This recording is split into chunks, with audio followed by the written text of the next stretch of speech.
Share बाजार में निवेश जोखिमों के अधीन है। इस वीडियो में दी गई जानकारी केवल एजुकेशन पर्पस के लिए है। मैं कोई सेबी रजिस्टर्ड एडवाइजर नहीं हूँ। निवेश से पहले अपने वित्तीय सलाहकार से सलाह जरूर लें या अपनी रिसर्च खुद करें। और बहुत बहुत स्वागत है इस नए डीप डाइव एनालिसिस में। आज हम एक ऐसी कंपनी के नंबर्स उठाने वाले हैं जो पहली नजर में थोड़े उलझे हुए लगते हैं। बात हो रही है ग्लोबल स्पिरिट्स की। मार्केट में इन कॉम्प्लेक्स और कभी-कभी एक दूसरे को काटने वाले फाइनेंशियल सिग्नल्स के पीछे आखिर चल क्या है। तो चलिए बिना वक्त गवाए सीधा इन आंकड़ों के बीच चलते हैं और इनकी असली कहानी समझते हैं। लेकिन आगे बढ़ने से पहले एक क्विक नजर डालते हैं कि आज हम क्या-क्या कवर करने वाले हैं। हम स्टार्ट करेंगे Q1 के उस अजीब ग्रोथ पैराडॉक्स से, फिर कंपनी के अलग-अलग सेगमेंट्स को तोड़कर देखेंगे, केयर रेटिंग्स के नजरिए को समझेंगे, इंडस्ट्री की क्या चुनौतियां हैं उन पर बात करेंगे और आखिर में देखेंगे कि कंपनी के लिए आगे का रास्ता कैसा दिखता है।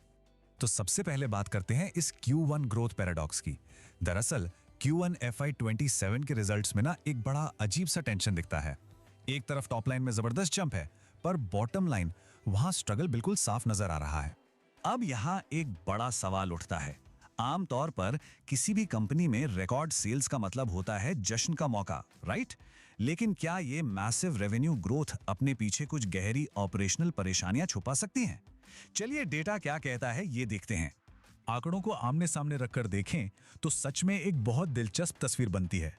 एक तरफ Q1 नेट सेल्स ने 788 करोड़ रुपए का नया रिकॉर्ड बना दिया, पिछले क्वार्टर से लगभग 25% ज्यादा। यानी इंडस्ट्रियल अल्कोहल और कंट्री लिकर की डिमांड बिल्कुल टॉप पर है। लेकिन दूसरी तरफ देखिए, ऑपरेटिंग मार्जिन 10.54% से गिरकर 9.83% पर आ गए हैं, और यह सीधा इशारा है बेवरेजेस सेक्टर में बढ़ते कॉस्ट प्रेशर्स और हेवी कंपटीशन की तरफ। और इस मार्जिन कंप्रेशन का असर सीधा मुनाफे पर पड़ रहा है।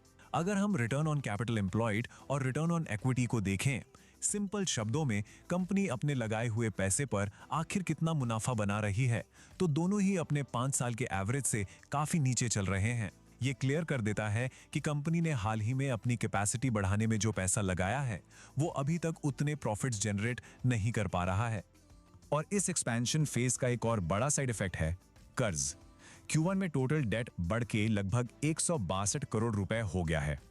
हालांकि डेट टू इक्विटी रेशियो अभी भी कंट्रोल में है, करीब 0.42 टाइम्स, लेकिन ये बढ़ता हुआ आंकड़ा और साथ ही बढ़ते ट्रेड पेबल्स साफ बताते हैं कि एक्सपेंशन के इस दौर में वर्किंग कैपिटल पर जबरदस्त दबाव है। तो अब आते हैं बिजनेस के मेन इंजन पर। आखिर रेवेन्यू आ कहां से रहा है और मार्जिन कहां हिट हो रहा है? इसे समझने के लिए हमें बिजनेस सेगमेंट्स के अंदर झांकना होगा। अगर हम रेवेन्यू डिस्ट्रीब्यूशन को देखें तो क्लियर हो जाता है कि ग्लोबल स्पिरिट्स की असली ताकत कहां है। बल्क अल्कोहल मैन्युफैक्चरिंग, ये उनके बिजनेस का सबसे बड़ा पहिया है, जो FY26 में करीब 61% रेवेन्यू लेकर आया। उसके बाद नंबर आता है रेगुलर और बाकी प्रोडक्ट्स का, जिसमें कंट्री लेकर आती है और ये लगभग 33% कंट्रीब्यूट करता है। एक और छोटा पर बहुत इंपॉर्टेंट सेगमेंट है प्रेस्टीज एंड अबव, यानी PNA। ये करीब 6% रेवेन्यू लाता है और इसमें कंपनी के अपने IMFL ब्रांड्स आते हैं। हालांकि इनकी सेल्स वॉल्यूम 32% बढ़ी है, पर सच्चाई ये है कि ये सेगमेंट लगातार नुकसान में है। लेकिन यहाँ एक कमाल का फैक्ट छुपा है। FY24 में इसका ऑपरेटिंग मार्जिन -62% था और FY26 में सुधार कर ये -6% पर आ गया। ब्रेक इवन भले ना हुआ हो, पर यह एक मैसिव ऑपरेशनल इंप्रूवमेंट जरूर है। बल्क अल्कोहल सेगमेंट की पकड़ इस बात से भी साबित होती है कि नए यूपी प्लांट की कैपेसिटी बढ़ने के बाद भी इनका कैपेसिटी यूटिलाइजेशन 74% से बढ़कर 80% हो गया। सरकार ने जब FCI के बचे हुए चावल को इथेनॉल बनाने की परमिशन दी, तो वो इनके लिए एक गेम चेंजर साबित हुआ।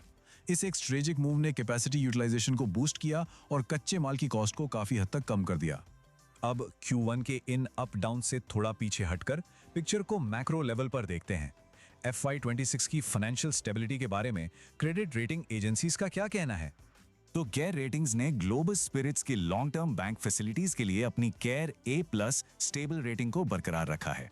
ये स्टेबल रेटिंग आती कहां से है? दरअसल ये कंपनी के प्रोमोटर्स के लंबे अनुभव और बल्क अल्कोहल सेगमेंट में उनकी सॉलिड पोजीशन पर आधारित है। अब इन साल दर साल आंकड़ों को देखिए, ये एक बहुत ही पॉजिटिव स्टोरी बताते हैं। टोटल ऑपरेटिंग इनकम तो बढ़ी ही है, पर सबसे बड़ा मैजिक हुआ है प्रॉफिट आफ्टर टैक्स, यानी शुद्ध मुनाफे में। ये 24 करोड़ से सीधा उड़कर लगभग 95 करोड़ रुपए तक पहुंच गया। प्रॉफिट मार्जिन 0.98% से 3.51% तक जाना ये साफ दिखाता है कि हायर कैपेसिटी और बेहतर एवरेज सेल्स ने बॉटम लाइन पर कैसा जादू किया है। इसी बढ़ते प्रॉफिट का असर था कि FY26 के आखिर तक ओवरऑल गियरिंग यानी इक्विटी के मुकाबले कंपनी पर कर्ज का बोझ 0.79x से सुधरकर 0.66x हो गया। कच्चे माल की कॉस्ट कम हुई, वर्किंग कैपिटल बोरोइंग्स घटे, जिससे कंपनी के डेट कवरेज इंडिकेटर्स में जबरदस्त सुधार आया। लेकिन रुकिए, जैसा कि हमने शुरू में कहा था, ये बैलेंसिंग एक्ट अभी खत्म नहीं हुआ है। मार्जिन पर प्रेशर डालने वाले कुछ ऐसे बाहरी खतरे हैं जिन्हें बिल्कुल नजरअंदाज नहीं किया जा सकता। देखिए, अल्कोहल इंडस्ट्री बहुत ही कॉम्प्लेक्स और सख्त नियामक यानी हाईली रेगुलेटेड सेक्टर है। रॉ मटेरियल्स जैसे मक्का और चावल पूरी तरह मौसम पर डिपेंड करते हैं, इसलिए इनकी कीमतें हमेशा ऊपर नीचे होती रहती हैं। ऊपर से डिस्ट्रीब्यूशन, टैक्सेस और लाइसेंसिंग सब कुछ गवर्नमेंट के कंट्रोल में है, जिसका मतलब है कि कंपनी के पास अपनी मर्जी से प्राइसेस बढ़ाने की पावर ना के बराबर है। और डायरेक्ट एडवर्टाइजिंग पर बैन होना भी अपने आप में एक बड़ी रुकावट है। पर इन सब चुनौतियों के आगे ग्लोबस हाथ पर हाथ रखकर नहीं बैठा है।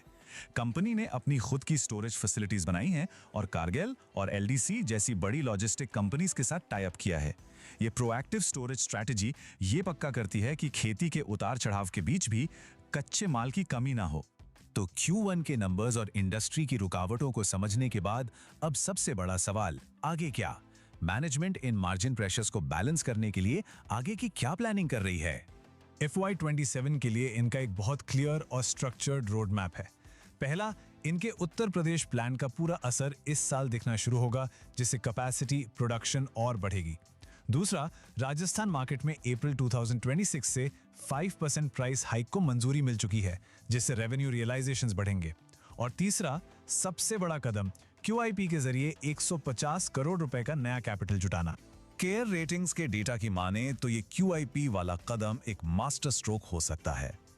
150 करोड़ जुटाकर पुराने टर्म डेट को समय से पहले चुकाना सीधे तौर पर कैश फ्लोज को फ्री करेगा, और जब कैश फ्लो लूज होगा तो अल्कोहल इंडस्ट्री की उन उतार चढ़ाव भरी कॉस्ट्स के खिलाफ एक सॉलिड फाइनेंशियल बफर तैयार हो जाएगा। आखिर में ये पूरा एनालिसिस इसी एक सवाल पर आकर रुकता है। एक तरफ Q1 में मार्जिन्स प्रेशर में थे और डेट बढ़ रहा था, वहीं दूसरी तरफ कंपनी लॉन्ग टर्म एक्सपेंशन और डेट रिडक्शन पर अग्रेसिवली फोकस कर रही है। तो क्या ये नए एक्सपेंशंस और प्राइस हाइक्स इस इंडस्ट्री की अनप्रेडिक्टेबल कॉस्ट्स को हैंडल करने के लिए काफी होंगे? क्या ये तेजी से बढ़ती टॉप लाइन फ्यूचर में एक सॉलिड बॉटम लाइन में तब्दील हो पाएगी? ये देखना सच में काफी दिलचस्प होने वाला है। इस डेटा ड्रिवन जर्नी में साथ बने रहने के लिए ये था आज का डिटेल एनालिसिस। अगर आपको वीडियो पसंद आती है तो हमारे चैनल को अभी सब्सक्राइब करके लाइक बटन दबाना ना भूलें। अगला एनालिसिस आपको किस स्टॉक पर चाहिए हमें कमेंट बॉक्स में जरूर बताएं।